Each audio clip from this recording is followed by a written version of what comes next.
one thing that I find, extremely interesting about, what Gavin Sims has begun to do, on me in Minnesota, which, I'll give credit where credit's due.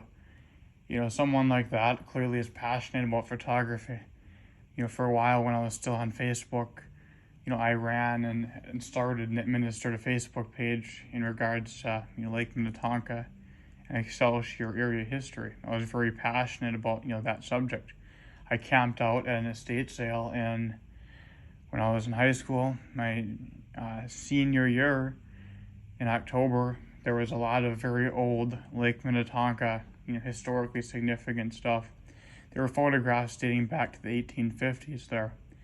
Charles Galpin, Reverend Charles Galpin, there was a very old daguerreotype, of him, as well as, Reverend Charles B. Sheldon and his wife, who was the second, Reverend of the church in Excelsior, and Lake Galpin's namesake for the first one.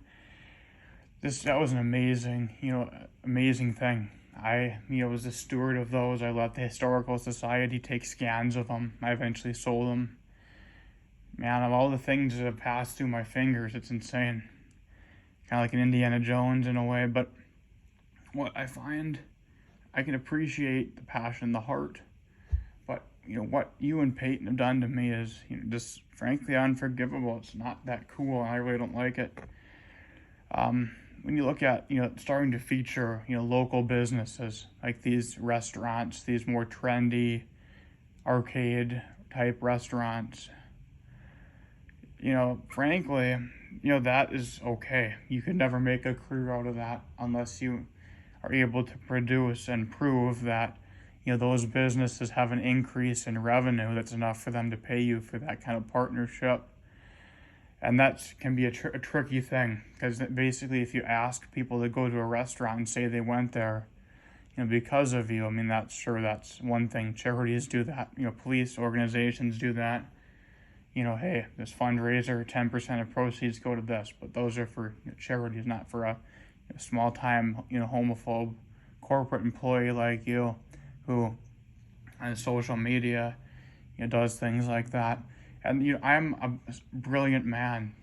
Frankly, the only way you could prove that something like that created a big revenue is if they confirmed it. I suppose you could go off of an atypical increase in revenue and cash and money going through a business as well as traffic. Obviously, Friday nights are extremely busy for dining establishments as well as bars, bowling alleys, event type stuff like that, sports bars, the whole shebang. Friday nights, Saturday nights, maybe some Sundays for football, for like a lunch, brunch, dinner kind of thing.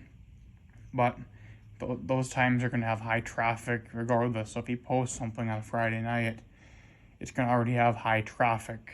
And he could perhaps maybe try to compare metrics to dollars, but that's really a hard thing to do.